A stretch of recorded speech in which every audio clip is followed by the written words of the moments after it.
আমি একজন জনপ্রতিনিধি হিসাবে আপনাদের কাছে হাজির হয়েছি। আপনাদের কথাগুলোই হবে আমার ইশতেহার। আপনাদের কথাগুলোকে আমি আমার ইশতেহারে সম্পৃক্ত করে এই কথাগুলোকেই আমি সারা বাঞ্ছারামপুরে আপনাদের চাহিদার আলোকে আমি ঘুরে ঘুরে প্রত্যেকটা জনপদে প্রত্যেকটা মানুষের কথা সমস্যাগুলো আমি শুনতেছি, পাশাপাশি এগুলো আমি নোট করছি, এগুলোই আমি আমার ইশতেহারে ইনক্লুড করতেছি।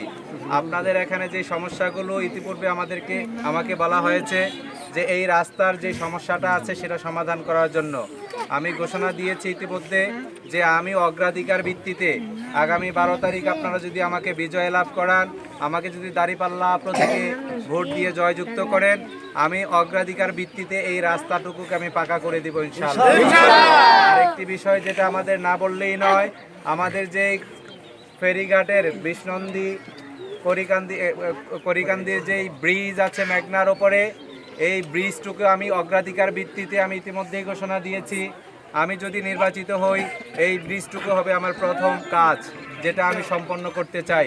পাশাপাশি আরেকটি অর্থনীতিতে ব্যাপক ভূমিকা রাখার যেই মেরিন ড্রাইভ 25 কিলোমিটার ধরে আমাদের পূর্ব জয়কালীপুর থেকে ওইদিকে আমাদের মরিচাকান্দি হয়ে চরশিবপুর হয়ে দক্ষিণ বাহেরচর পর্যন্ত বিশাল এরিয়া যে আমাদের মেঘনা ঘেঁষা আমাদের বাঞ্ছারামপুর রূপালী ইলিশ যে মেঘনা থেকে আমরা পাই, সেই রূপালী ইলিশ আমরা এই মেরিন ড্রাইভ নির্মাণের মাধ্যমে 25 কিলোমিটার মেরিন ড্রাইভ নির্মাণের মাধ্যমে আমরা বাঞ্ছারামপুর নয় বাংলাদেশের অর্থনীতিতে একটি যুগান্তকারী ভূমিকা রাখতে চাই। বাঞ্ছারামপুর আগামী দিনে হবে অর্থনীতির একটি অন্যতম সূতিকাগার, যেই জায়গা থেকে বাংলাদেশের একটি অন্যতম ঠিকানা হবে মেঘনার প্রাণ কেন্দ্রে যে বাঞ্ছারামপুর অবস্থিত।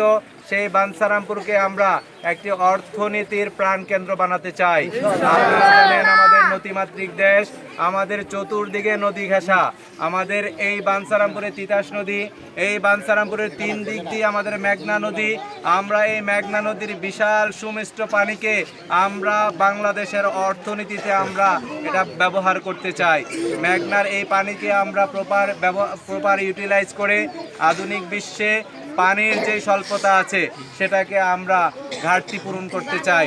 আরেকটি বিষয় আমরা স্পষ্ট করতে চাই, আমাদের যে মেরিন ড্রাইভ নির্মাণের কথা আমরা বলছি, এই মেরিন ড্রাইভ নির্মাণ হলে মেঘনার চতুর্দিকে আমাদের যেই বিশাল পানির অববাহিকা রয়েছে, আমরা এই পানিতে ভাসমান মৎস্য প্রকল্প চাষ করে আমরা আমাদের এলাকার যে যুবক বেকার ভাইয়েরা রয়েছে সেই যুবকদের কর্মসংস্থানের একটা বিশাল সম্ভাবনা আমরা এখানে দেখছি।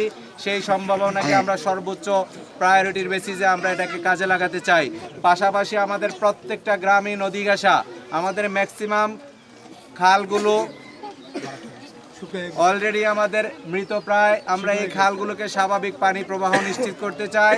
এগুলোকে আমরা পানি প্রবাহ নিশ্চিত করে এই নদী এবং খালগুলোকে ভাসমান মৎস্য প্রকল্পের আওতায় এনে আমরা মৎস্য চাষে যে আমিষ পূরণের বিশাল সম্ভাবনা রয়েছে সেগুলোকে আমরা নিশ্চিত করতে চাই। আমাদের